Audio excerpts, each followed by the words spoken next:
అల్ బిదాయా one నిహాయా ఇబ్నే Kathir Tariq అల్ తబ్రి హిలియత్ ఔలియా గ్రంథంలో తెలియజేయబడినటువంటి విషయం, Abdullah bin Zubair రదియల్లాహు అన్హు వారికి మదీనాలో ఒక పొలం ఉండేది.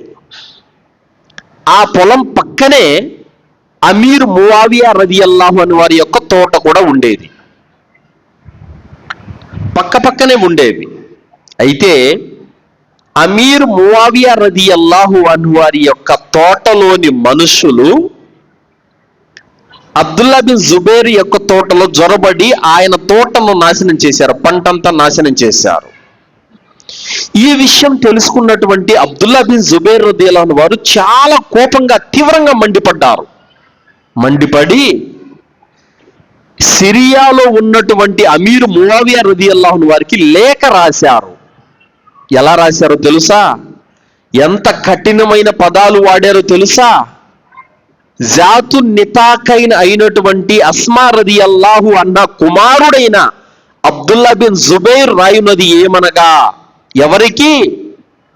హంజా రదియల్లాహు అన్హు వారి యొక్క గుండెను పచ్చి కాలేయాన్ని కసకస నమిలినటువంటి హిందా కుమారుడైనటువంటి మువావియాకు రాయినది ఏమనగా అని రాశాడు.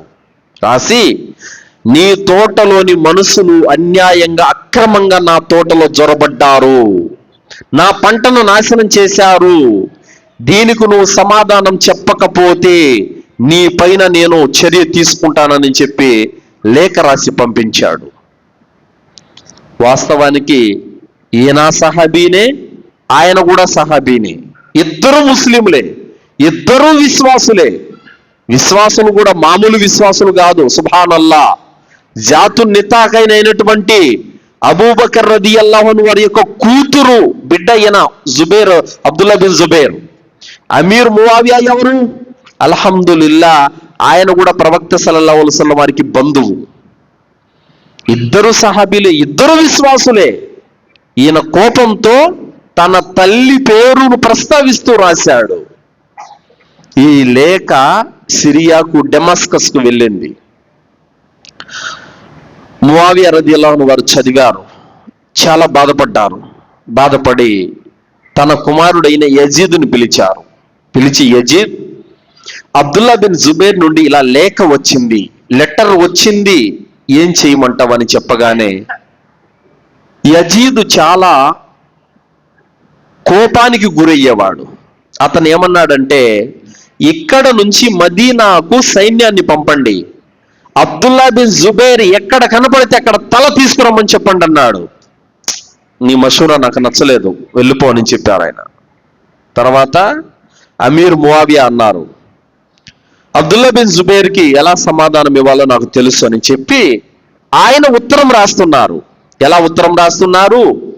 గౌరవనీయులైనటువంటి జాతు నితాకైన అయినటువంటి మొహమ్మద్ ప్రవక్త సల్లల్లాహు అలైహి వసల్లం వారి బంధువు అయినటువంటి అస్మా రదియల్లాహు అన్హా కుమారుడైన అబ్దుల్లా బిన్ జుబైర్ రదియల్లాహు అన్హు వారికి గౌరవించి రాయునది ఏమనగా, నీ ఉత్తరం నాకు అందింది, నీ తోట నష్టం పోయిందన్న విషయం నాకు తెలిసింది. అయితే నేను ఈ ఉత్తరం నీ వద్దకు చేరక ముందే నా పొలము, నా పొలంలో పనిచేసే మనుషులందరూ కూడా నీ కొరకే నేను అల్లాహ్ కోసం ఇచ్చేస్తున్నాను, దీనికి గాను నన్ను మన్నించండి అని చెప్పేసి ఆయన ఉత్తరం రాశారు. ఈ లేఖ మదీనాకు చేరింది. మదీనాకు చేరగానే ఆ ఉత్తరం చదివినటువంటి అబ్దుల్లా బిన్ జుబైర్ కళ్ళంట నీళ్లు కారిపోయి గడ్డమంతా తడిచిపోయింది. ఎందుకు? ఈయన కఠినమైనటువంటి పదాలతో రాశాడు లేఖ, ఆయన ప్రేమపూర్వకంగా రాశాడు లేఖ. ఆయన వెంటనే ఆ ఉత్తరాన్ని తీసుకొని డెమాస్కస్కు బయలుదేరాడు. డెమాస్కస్కు బయలుదేరి అమీర్ మువావియా రదియల్లాహు అన్హు వారిని కలుసుకున్నారు. కలుసుకొని ఆలింగనం చేసుకొని నుదుటిని ముద్దాడారు. అయ్యా, నువ్వు ఇంత గొప్ప మనసు ఉన్నవాడివి కాబట్టి అల్లాహ్ సుబ్హానహు వ తఆలా నీకు ఇంతటి ఔన్నత్యాన్ని, ఇంతటి స్థానాన్ని ప్రసాదించాడు అని చెప్పి అబ్దుల్లా బిన్ జుబైర్ రదియల్లాహు అన్హు వారు తాను చేసినటువంటి తప్పు తెలుసుకొని కౌగిలించుకొని ఏడ్చారు. సోదరులారా, చూసారా? నువ్వెంతానంటే ఎక్కడి వరకు వెళ్తుంది? అగ్గి రాజేసుకుంటుంది, ఫిత్న మొదలవుతుంది, మొత్తం నాశనం అయిపోతుంది. ఒక్క మెట్టు తగ్గితే అల్హమ్దులిల్లా అక్కడ ప్రశాంతమైనటువంటి వాతావరణాన్ని మనం చూడొచ్చు. అల్హమ్దులిల్లా.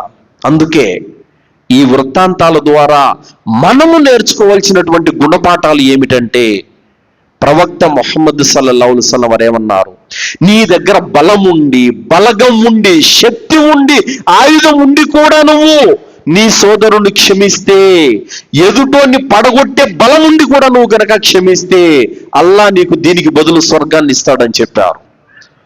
అబ్దుల్లా బిన్ జుబైరు మామూలు వ్యక్తి. అమీర్ ముఆవియా ఒక దేశానికే గవర్నర్. ఆయన తలుచుకుంటే అబ్దుల్లా బిన్ జుబైర్ని క్షణంలో తీసేయచ్చు. ఆయన పడగొట్టే, ఆయన చంపేటటువంటి బలగం ఉన్నప్పటికీ కూడా అల్హమ్దులిల్లా గౌరవించి మర్యాదగా ప్రేమగా ఆయన మసలుకున్నాడు. ఇది సోదర భావంతో మెదులుకోవలసినటువంటి అవసరం సోదరులారా.